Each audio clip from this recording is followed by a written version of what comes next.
이어서 박철순 자문위원과 대가의 시선, 경기 분석 이어나가도록 하겠습니다.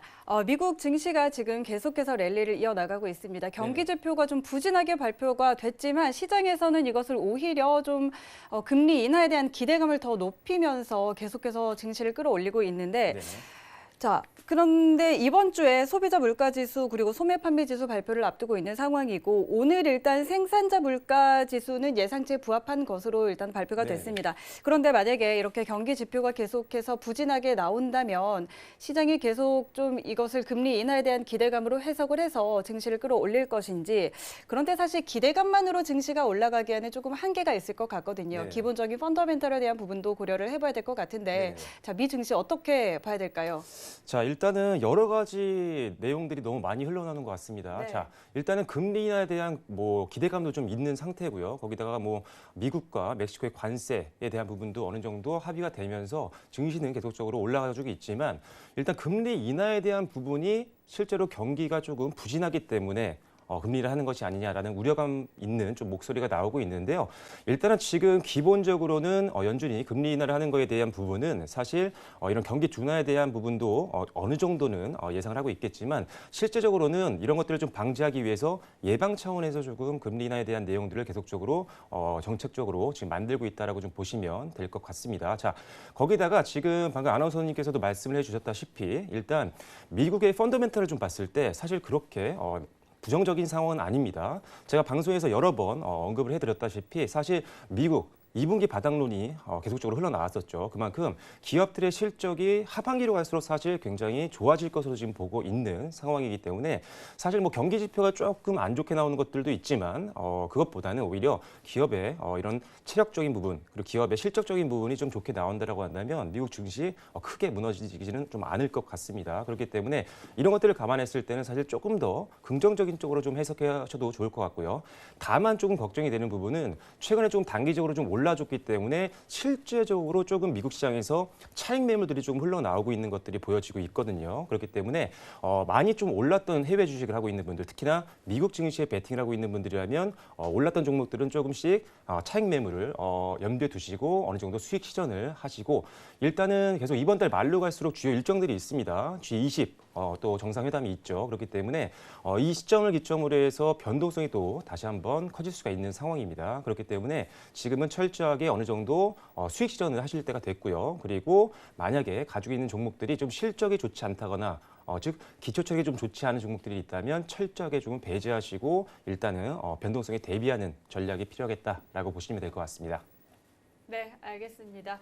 자, 미 증시 펀더멘털 부정적이지는 않기 때문에 또 앞으로 기업 실적 더 좋게 나오는 부분들이 있을 것이기 때문에 조금 더 긍정적으로 봐도 괜찮겠다라는 이야기를 해주셨습니다. 다만 차익 실현 매물은 조금 조심할 필요가 있겠다는 의견까지 좀 제시를 해주셨습니다.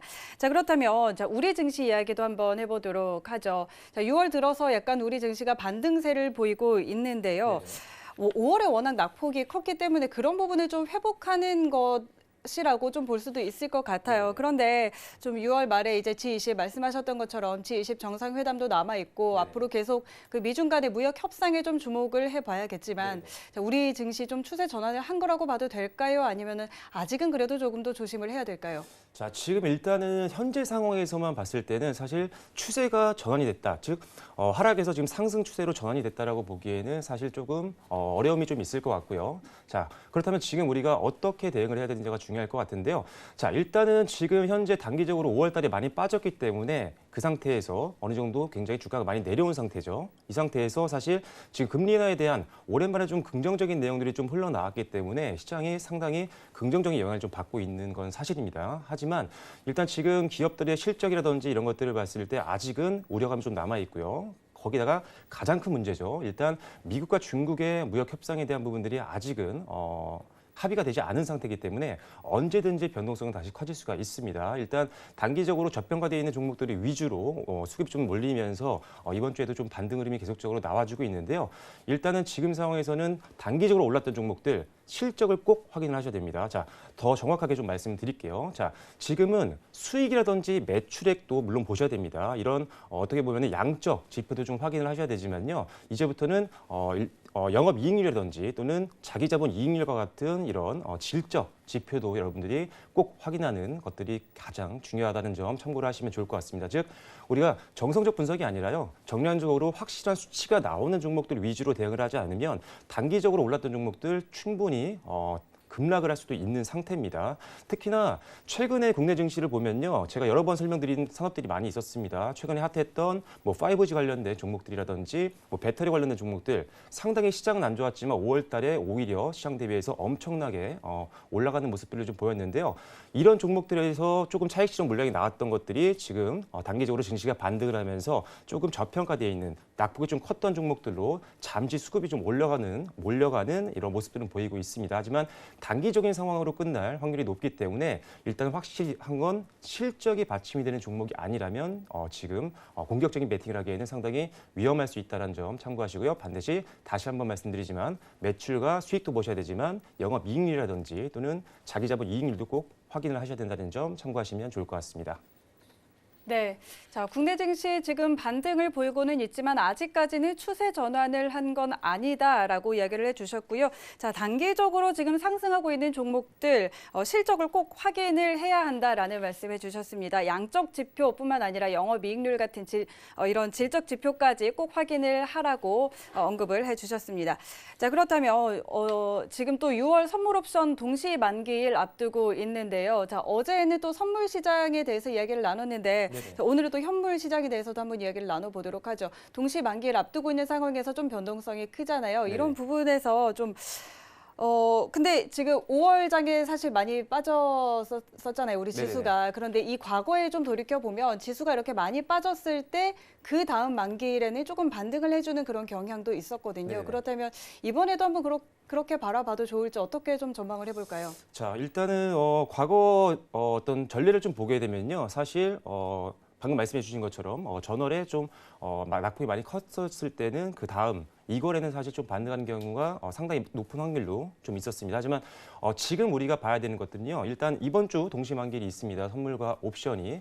일단은 결론적으로 먼저 말씀드리면 시장에 큰 영향을 줄 것 같지는 않습니다. 오히려 긍정적인 영향을 좀 줄 것 같은데요. 자, 그 이유를 간단하게 좀 설명을 드려볼게요.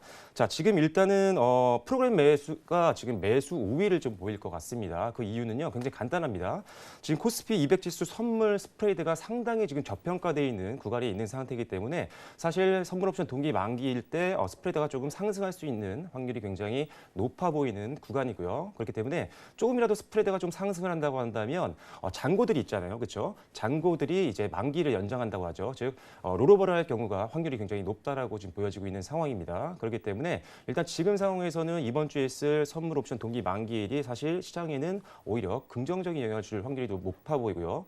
그렇다고 해서 시장에 엄청나게 올라갈 수 있을 정도의 긍정적인 내용까지는 아닐 수 있습니다. 그렇기 때문에 큰 변동성을 주지 않을 거라는 부분에만 일단 초점을 맞추시고요. 일단은 언제나 중요한 것은 계속적으로 말씀드리고 있습니다. 오늘도 교육 시간에 말씀을 드리겠지만 실적, 그중에도 앞서 말씀드렸던 영업이익률이나 이런 실제 이익이 성장하고 있는 기업들의 초점을 맞춰서 대응을 하신다면요. 옵션 동기 만기일이라든지 이런 것들에 따른 변동성에 국한받지 않고 일단은 충분히 수익 낼 수 있는 기업들이 굉장히 많이 있습니다. 일단은 산업을 분석하고 기업을 좀 분석하다 보면요. 이런 시장의 변동성을 극복하면서도 수익을 낼 수 있는 종목들이 상당히 많기 때문에 오늘 뒤에 있을 교육이라든지 또는 종목들도 여러분들이 꼼꼼하게 챙겨보셔서 6월 달에도 좀 좋은 수익 내실 수 있으면 좋겠습니다. 네, 선물 옵션 동시 만기일 앞두고 있는데요. 자, 프로그램 매매에 의해서 매수 우위 나타내서 시장에는 오히려 긍정적으로 작용을 할 수가 있지만 그렇게 큰 변동성은 나타나지 않을 것이다라는 예측을 해주셨습니다. 자, 지금까지 박철순 자문위원과 함께 대가의 시선 경기 분석 함께 했습니다.